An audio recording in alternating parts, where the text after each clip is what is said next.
زمونږ او ستاسو رواج خدا دی که نه چې موږ اول ډوډۍ خورو بیا میوه خورو. دا صحیح نه ده. صحیح دا ده چې اول به میوه خورئ د دوو وجو نه. یو خو د دې وجې نه چې اول میوه وخوري که نه نو بیا ډوډۍ سړی کمه خوري، او ډوډۍ چې کمه وخوري نو معدې ته فایده ده. علما وایي من قل الطعام صح بطنه وصفا قلبه. چا چې طعام کم که نو زړه به هم صفای او خېټه به هم برابره. دا ټول کار خو د ډوډۍ جوړ کړی چې موږ نه زیاته شي.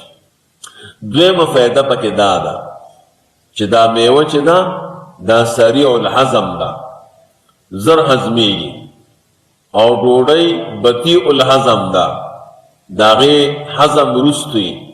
نو چې ته اول ډوډۍ وخورې که نه او بیا میوه وخورې نو 6 ساعته پس نمبر د هضم د میوې راځي. نو 6 ساعته کې چې میوه پرته وي په معده کې خو خرابېږي. نو چې تر څو د هضم نمبر ستا د میوې راځي نو هغه خرابه شوي، نو معده خرابه کې. او چې اول میوه وخوري هغه زر هضمېږي نو ډوډۍ لا خرابه نه وي او نمبر د هضم راغلی، نو ځکه معده نه خرابوي. انس د رسول الله مبارک خادم، د مور مبارک نوم ام سلیم ده او د پلار نوم د مالک ابن نضر. تاسو ته ما پرونم که فکر دی کړی ویل د عمر مبارک چې 10 کالو ته ورسېدو نو مور ام سلیم دا رسول الله مبارک صلی الله علیه وسلم ته د انس صاحب راوست، ورته وی فرمایل چې قربان خوید دیموکا دا ستا خادم ګوټی دی، فدع الله له، قربان دا ستا خادم ګوټی دی او دته دعا وکړه. خو د رسول الله مبارک دعا نبی علیہ السلام ورته دعا وکړه اللهم بارک فی ماله وولده واطل عمره واغفر ذنبه. خدایا برکت واچې د په مال کې، د په بچیو کې، عمر ورته اوږد کې، ګناه ورته معاف کې. انس سے فرمایي دا خو د رسول الله مبارک دعا وه او یقینا چې قبول. زما دومره مال شو چې زما باغونو او ځمکې به کال کې 2 کرته فصل کړ. دا حضور دعا وه. دومره ډېر بچي الله تعالی راکړه. مولانا صاحب چې په ژوند کې مې 98 بچي وي دفن کړ. دریم عمر مې دومره ډېر شو چې نور د دې خپل عمر نه تنګ شو. 100 کاله یا د 100 کالونو عمر ډېر وړي. بصره کې د ټولو نه اخرنی صحابي دا دی چې دا وفات شوی دی په سنه 93 کې. وی 3 کاره خو حضور راته 4 دعاګانې کړې وې، 3 برابرې شوې. او دا بل واغفر ذنبه، وی دا د الله تعالی نه امید ساتم چې الله به راته ګناه. بعضې خبرو کې ګورې داسې چلي رسول الله مبارک چې چاته دعا وکړي. عمر فاروق صاحب بیا بصرې ته لېږلی ویل خلکو ته فقه او علم زده کړه. حجاج ابن یوسف مولانا صاحب دا چې د عراق گورنر شه که نه، انس صاحب خو هملته اوسېدو، نو حجاج ابن یوسف ته پلار خط راولي چې بچیه ته خو هر چا سره ظلم کوې. حجاج ډېر ظالم تېر شوی، 1,20,000 نفرې په خپل لاس حلال کړي. دی چې کله پیدا شو که نه وی د مور شودې نه خوړې. څه کول؟ اوس هم چې ماشومان پیدا شي کله کله د مور شودې نه خوري که نه، څه به کوئ ورته؟ ساخ درته ښیم 6 کرته به ولیکئ یا حی یا قیوم. څنګه؟ نو دا به یو ساخ شي، بیا به 6 کرته ولیکئ یا حی. 3 ساختونو چې ورکړي، یو ورځ، یو بله ورځ، یو بله ورځ. او دا به څنګه ورکړي؟ دا به د مور په شودو کې ورکړي، په کاشوغه کې به شودې مور راوالي خپلې او هغې کې به دا ساخ واچوي. دا چې بچي ته ورکړي بیا به د مور شودې خوري. چل مو زده کړه. او که د مورې شودې نه وي نو بازار کې یو شی خرڅېږي هغې ته زڼکۍ وایي، سپینه زیره ورته وایي. سپینه، دا سپینه زیره چې راواخلي او مورې په دغه چې په ډوډۍ مچوي، په ترکارۍ، ښه شی دی، خوند یې ښه دی. نو دومره شودې به پکې پیدا شي چې بیا به سنبال نه کړي. نو حجاج شودې نه خوړې. ښه، نو یو حکیم ته بوت، هغه ورته وی وزه حلاله کوي او د دې دا وینه چې ده نیمه وینه باندې دا حجاج غوړ کوي او نیمه پې وسکوي. نو ابتدایي خوراک د حجاج وینه، نو دته به په هر شي کې وینه ډېره مزه ورکوله. نو ځکه یې دومره قتلونه کړي دي. یو محبس جوړ کړی مولانا صاحب، لاندې ټولې شګې دا شیشې وي او بره چتې خالي.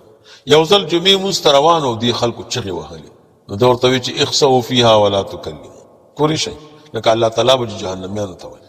دغه ځای کې بعض علما د باندې د کفر فتوا هم کوي او خدمتونه هم ډېر کړي دي. د قرآن کریم کې زور او زیر او پیښ او ټک دا ټول د قرباني ده او ډېر ملکونه هم فتح کړي، قرآن هم ډېر کړي، صحابه کرام، تابعین، علما. نو پلار ورته یوسف ورته خط راولي چې بچی ته خو غټ ظالم یې، خو دلته ګوره د رسول الله مبارک خادم اوسېږي. انس رضی الله تعالی ګوره هغه ته څه ونه وی، هغه وی صحیح. یو ورځ انس رضی الله تعالی عنہ وغوښت، ورته وی راځه چکر ولګو، مازدیګر چکر د خپو مزل ته وی، ښه د خلو خبرو ته نه وی. ګوره په خوله به الله یادی، فرض تقدیری وخت دی او پښو ته به حرکت ورکړي.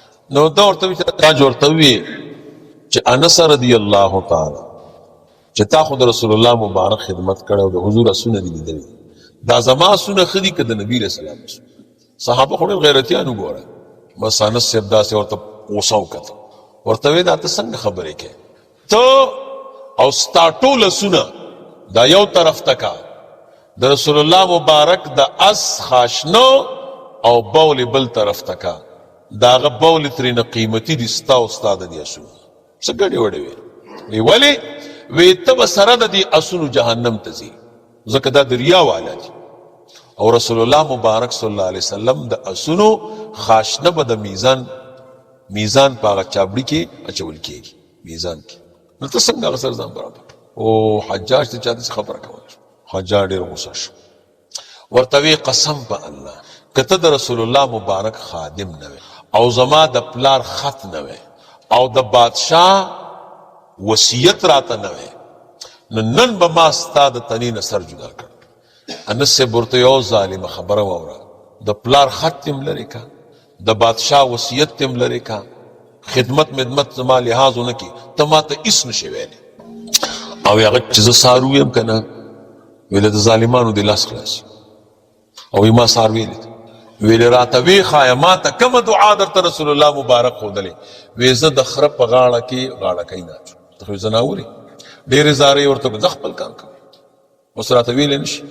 حجاج پوه شو چې نو داسې کار یې وکړو چې 2 زامن د انس صاحب شاګردان، سبق دپاره نه وی دا دعا تې زده کړه او خرچه کوئ پې. خو ناران صحابه کرام هغوی ته خدای پاک استقامت ورکړو او پې پوه یو. مولوي صاحب ډېر کارونه یې ورسره تېر کړل، خو انس صاحب ورته دعا ونه کړه. بیا چې انس صاحب وفات کېده بیا شاګرد راوغوښته، سیوطي صاحب وایي په خصایصو کبرا کې بیا هغه ته وښوده چې دا خو ما سره یو امانت د رسول الله مبارک دی، که دا زه همداسې پټ پرېږدمه نو هسې نه کاتبینو د علم کې رانشم. دا دعا زده که وګوره نااهلو ته یې ونه ښیې، چا ته یې ونه ښیې؟ وایي صحیح ده. نو دعا ترېنه نقل ده، ښه نو دعا سیوطي صاحب نقل کړې ده په الخصائص الکبرا کې، او فقیر الله مولوي صاحب نقل کړې ده په قطب الارشاد کې. خو ما ته د قطب الارشاد والا یاد ده او ما پې تجربه کړې ده، دومره زبردست کار کوي چې حیران بشي. یو ځل زه تلم پنجاب ته او دا اټک پول چې و که نه، په دې پول اوړېدم. هلته قانون دا دی چې په پول اوړې نو موټر نه به نه مخکې کېږي، او زه د موټر نه مخکې شو او موټروی والا را پسې راخوشو. نو ما سره یو ملګری و، ویلې موټروی والا د پسې رالم، ما ویلې خو دې نه معاف کوي بیا که ما ته یو دعا زده ده، اوس به یې وویمه واپس به لاړ شي. مې نه مړه مې اوس یې ویمه، دعا مې ووي پې ورچوپ مې کړه. موټروی والا را ورسېده، ویلې زه یې استاد وی ځکه در پسې رالم چې د موټر نه مخکې شو، خو چې تاسو یې نو ځئ. نو ولیدم ما یو ملګري ته ښودلی و، هغه موټروان و، ښه نو د ترافیکو والا به ډېر پازابه و. نو بیا یې ورته دعا وښوده، نو د موټر د پاسه به یې سورلۍ کېنولې و، ده ته ترافیک نه و. یو ځل یې ونیولم، وی چې فکر مې وکړ، وی دعا مې نه وویلې. نو ډېره زبردسته دعا ده، ښه مجربه دعا کومه یوه ده، وبخیم درته. بسم الله علی نفسی و دینی، بسم الله علی اهلی و مالی و ولدی، بسم الله علی ما اعطانی ربی، الله الله الله ربی لا اشرک به شیئا، अल्लाहु अकबर अल्लाहु अकबर अल्लाहु अकबर। अअज़्ज़ु व अजल्लु मिम्मा अखाफु व अहज़र ज़ालमन। अज़्ज़ जारुका व जल्ल सनाउका। अज़्ज़ जारुका व जल्ल सनाउका। अज़्ज़ जारुका व जल्ल सनाउका। ला इलाहा इल्ला अंता रब्बी अइज़नी मिन कुल्लि शैतानिन रजीम व मिन कुल्लि जब्बारिन अनीद। अन्ना वलिय्यी अल्लाहुल्लज़ी नज़्ज़लल किताब व हुवा यतवल्ला स्वालिहीन। फ़इन तवल्लौ फ़क़ुल हस्बी अल्लाहु ला इलाहा इल्ला हु अलैहि तवक्कलतु व हुवा रब्बुल अर्शिल अज़ीम। बिस्मिल्लाह अला नफ्सी व दीनी। बिस्मिल्लाह अला अहली व माली व वलदी। बिस्मिल्लाह अला मा अतानी रब्बी। अल्लाहु अल्लाहु अल्लाहु रब्बी ला उश्रिकु बिही शैअन। अल्लाहु अकबर अल्लाहु अकबर अल्लाहु अकबर। अअज़्ज़ु व अजल्लु मिम्मा अखाफु व अहज़र। अज़्ज़ जारुका व जल्ल सनाउका। अज़्ज़ जारुका व जल्ल सनाउका। अज़्ज़ जारुका व जल्ल सनाउका। ला इलाहा इल्ला अंता रब्बी अइज़नी मिन कुल्लि शैतानिर रजीम व मिन कुल्लि जब्बारिन अनीद। अन्ना वलिय्यी अल्लाहुल्लज़ी नज़्ज़लल किताब व हुवा यतवल्ला स्वालिहीन। फ़इन तवल्लौ फ़क़ुल हस्बी अल्लाहु ला इलाहा इल्ला हु अलैहि तवक्कलतु व हुवा रब्बुल अर्शिल अज़ीम। ज़मुशो दावाए खा सारो मा जिक्र वाए बेम अल्लाह ताला दा